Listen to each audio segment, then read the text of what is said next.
Hi guys, welcome back. I am Vivek Singhal from tradingwithvivek.com। और आज हम एनालाइज करने वाले हैं आईसीआईसीआई सिक्योरिटीज लिमिटेड को।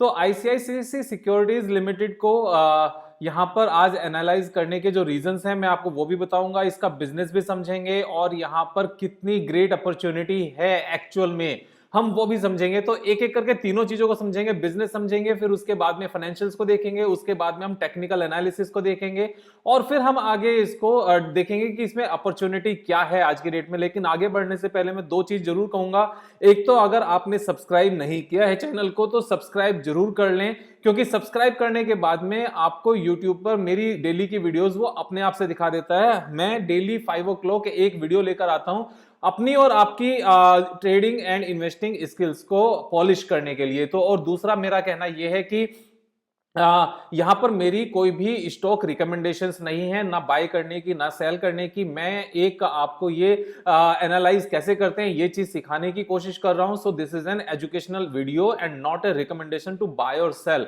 तो आगे बढ़ते हैं और आगे बढ़ते हुए मैं एक बार बिजनेस की तरफ ध्यान देते हैं कि बिजनेस क्या है। तो बिजनेस की अगर बात करें तो इसके बिजनेस में जो दो तीन चीजें अच्छी हैं मैं आपको वो बता देता हूं। एक तो इन्होंने ये particular introducing ICICI direct neo zero brokerage plan निकाल दिया है। जो लोग फ्यूचर एंड ऑप्शंस में ट्रेड करने वाले हैं वो जीरो ब्रोकरेज पर यहाँ पर फ्यूचर एंड ऑप्शंस में ट्रेड कर सकते हैं और 20 रुपी ऑप्शंस में ट्रेडिंग कर सकते हैं पर ट्रेड। सो अनलिमिटेड पर ऑर्डर का इन्होंने यहाँ पर ऑप्शन दिया हुआ है। इंट्राडे ट्रेडिंग का भी इन्होंने यहाँ पर ऑप्शन दे दिया है 20 रुपी। तो इसके आगे की अगर डिटेल देखनी है, क्योंकि यहाँ पर टर्म्स एंड कंडीशंस अप्लाई लिखा हुआ है, तो अगर आगे की डिटेल देखनी है तो हम यहाँ पर जाकर क्लिक करके देख सकते हैं। लेकिन जो लोग अक्सर ये बातें करते थे कि यार डिस्काउंट ब्रोकिंग में जीरोधा का क्या होगा, अब स्टॉक्स का क्या होगा, या फिर बाकी ब्रोकर्स उतने रिलायबल हैं या नहीं है, तो वो क्वेश्चन यहां पर खत्म हो जाता है। तो एक ये पर्टिकुलर एक अच्छी बात है कि ये अपने बिजनेस को, मार्केट की सिचुएशंस को समझते हुए बिजनेस को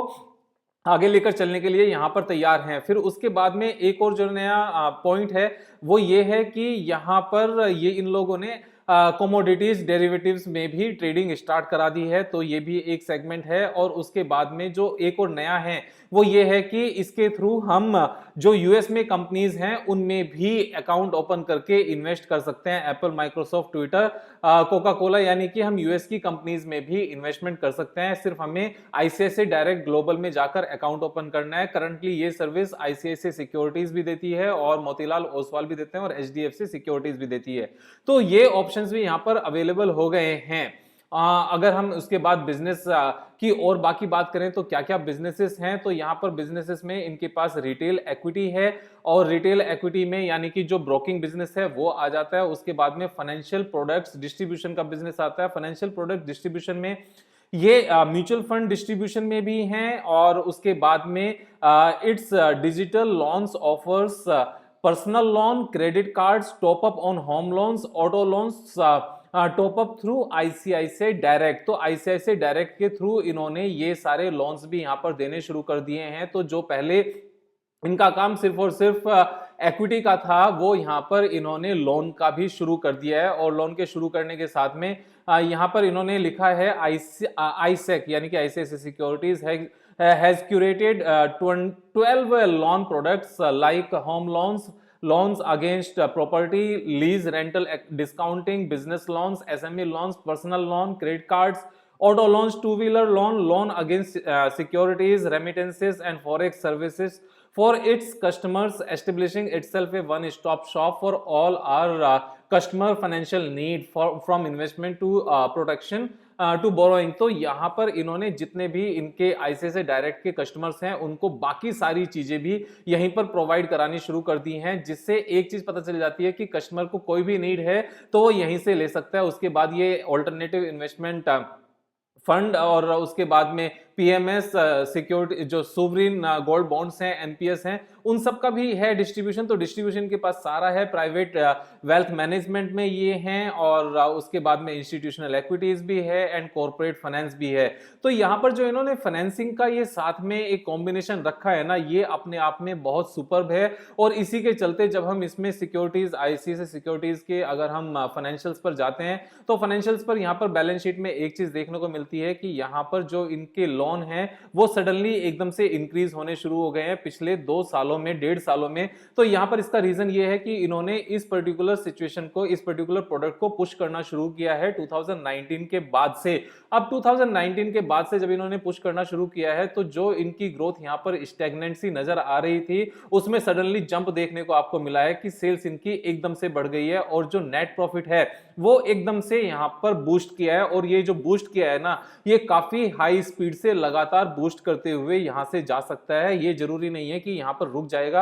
अगर आप अर्निंग पर शेयर की बात करो तो सडनली जो यहां पर रुका हुआ था वो एकदम से 27.75 तक पहुंच गया earning per share. Net profitability में भी हम इस चीज को यहां पर देख सकते हैं। जो यहां पर 500 करोड़ पर जाकर रुक गया था वो 900 करोड़ पहुंच गया। और अगर क्वार्टरली रिजल्ट्स की बात करें तो पिछले 2 क्वार्टर में हाईएस्ट एवर नेट प्रॉफिट आया 278 करोड़ एंड 267 करोड़। और यहां पर जो रेवेन्यू है वो भी हाईएस्ट एवर है। अब जब मैं यहां पर ये क्वार्टरली रिजल्ट्स की बात कर रहा हूं तो 278, 267, तो 278 प्लस 267 अगर ये हमारा 545 करोड़ होता है। और अगर इसी को हम 2 क्वार्टर का और यहां पर नेट प्रॉफिट काउंट कर लें, जो अगर हम सेम काउंट कर लें तो 1090 करोड़ आता है। और 1090 करोड़ को अगर हम 13,296 को इससे 1090 करोड़ से डिवाइड करें तो ये हमारा सिर्फ 12 के पीई पर रहती है। 12 के पीई पर अगर इतने बड़े ग्रुप की इतनी फास्ट ग्रोइंग कंपनी अगर अवेलेबल है तो बिलीव मी, जो मल्टी बैगर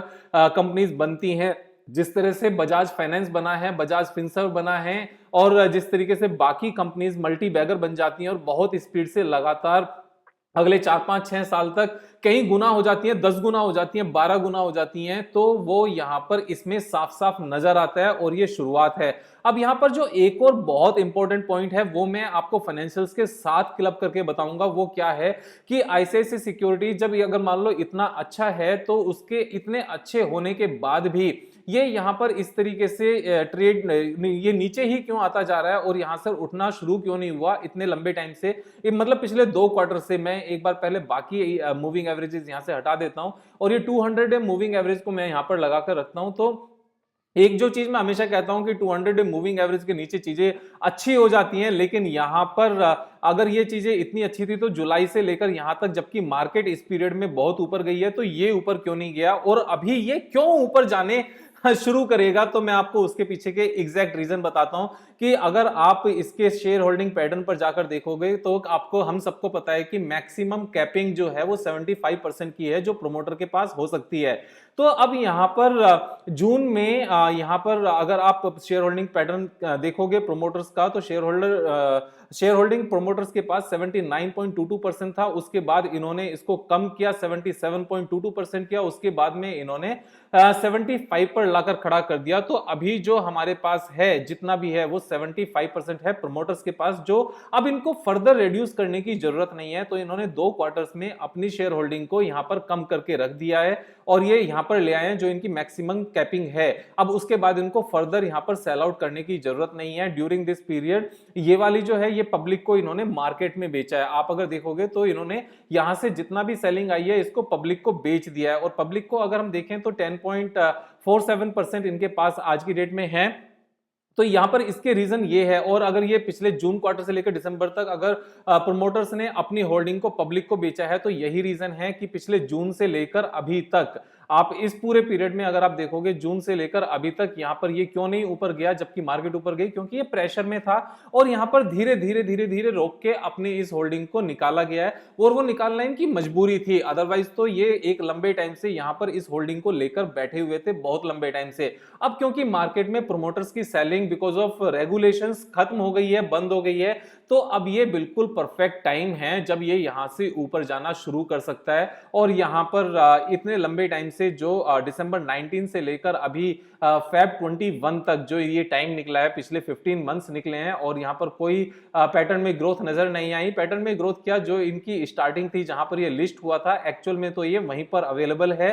तो ये यहां पर जब अवेलेबल है सेम प्राइस से भी नीचे और इतनी अच्छी अब ग्रोथ आनी शुरू हो गई है, तो आप समझ लो इसमें आगे कितना स्कोप है और ये यहां से मल्टी बैगर बन सकता है। ये मेरा कहना है, मेरी एनालिसिस है, आप अपने हिसाब से डिसीजन लेना। लेकिन इस तरह की अपॉर्चुनिटीज को मैं तो जनरली नहीं छोड़ता। और जो लोग ये कहते हैं कि यहां पर हमें लंबे टाइम तक होल्ड करके रखना चाहिए या नहीं रखना चाहिए, तो ये इस तरह की कंपनी होती है कि एक पर्टिकुलर अमाउंट को तो इसमें लगाकर छोड़ दिया जाए और उसके बाद में जब भी इसमें बाकी सेटअप्स के बेस पर अपॉर्चुनिटी आए तो उसके बेस पर स्विंग ट्रेडिंग की अपॉर्चुनिटीज को ढूंढा जाए और उसमें स्विंग ट्रेड किया जाए। लेकिन जो अगले 4-5 साल के लिए हम पैसा यहां पर लगाकर रख सकते हैं, 4-5 साल के लिए, उसको नहीं छेड़ा जाए, उसको लगाकर रखा जाए और उसको इन्वेस्ट करके होल्ड किया जाए, ये मेरा मानना है। तो आप इसको देख सकते हैं, मैं इसमें इन्वेस्टर हूं और आगे भी इन्वेस्टिंग और जैसे जैसे मुझे मौका मिलता रहेगा मैं इन्वेस्ट करता रहूंगा।